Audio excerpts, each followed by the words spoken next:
The pushy young cub had given Gordon a hard time, challenging his clan's territory, until matters had almost come to a head.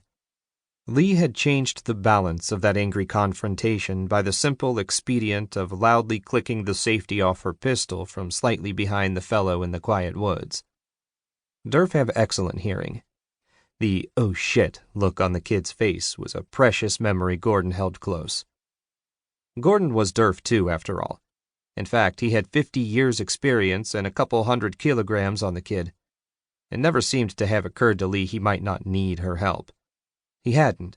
He was holding a handgun hidden from the insolent cub. In fact, he'd loved a reminder that although the entire Red Tree/human war was precipitated by her treatment on Earth, almost all of it was fought without her direct help, thank you very much.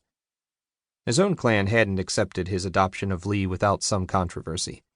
But they did do the right thing in the end, even if it required a change of first mother. At least it hadn't required removal by assassination to make new law that respected Lee's adoption, though it was a close thing. The United States of North America had then very stupidly broken their treaty over disapproving of his adoption of Lee. One cranky old prejudiced judge had taken her into protective custody when they were visiting Earth. The nation of Red Tree did not take kindly to having their children kidnapped. The three mothers took Red Tree to war without hesitation, though it had been over 1,000 years since they'd made war on anyone.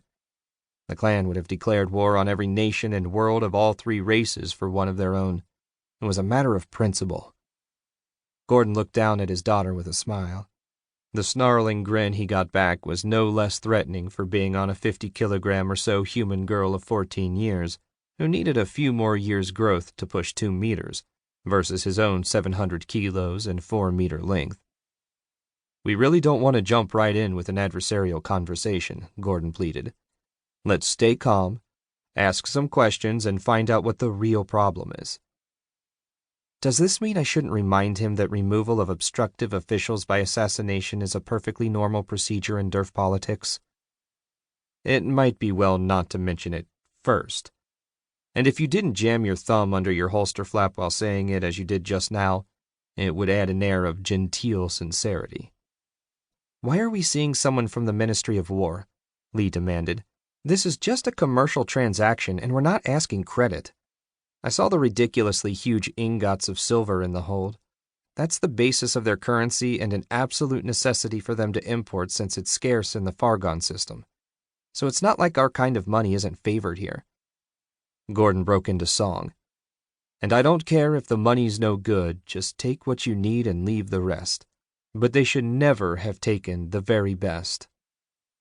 What's that? A song about an old war in North America. Money offered in wartime is often worthless. How can money be entirely worthless? Lee asked, scrunching up her nose. When it's paper certificates and they won't or can't redeem it in metal, Gordon explained. Oh, you'd be a fool to take them then. That's a bad contract and fraud, not bad money. Yes, but in the song he told the soldiers to take what they wanted. Probably his food, because otherwise they'd likely just shoot him dead and steal it anyway. Why didn't you buy smaller bars that would be easier to handle? Lee wondered. You could count our smaller bars to pay the exact price of whatever deal we work out. I never imagined they made ingots so big they came with a big eye for the crane to hook into cast right on top. That's the cheapest way to buy silver. Those are 10,000 troy-ounce ingots. Besides, I didn't want easy to handle. How would you go about stealing one of those? Lee tipped her head to acknowledge the truth of that. They'd hardly fit in your pocket. A new suspicion occurred to her. Do you think they'll try to run up the price because they know we're rich? No, if that was it, we'd still be meeting with the munitions manufacturer, or him and a finance minister. No, I'm afraid whatever the problem is, it is political in nature, he said distastefully. You think they may regret selling you the 3 radiation-enhanced weapons back in the war? I doubt it. They haven't made any noises about buying back the 2 we haven't used. I'm stumped what they want then, she said, frustrated.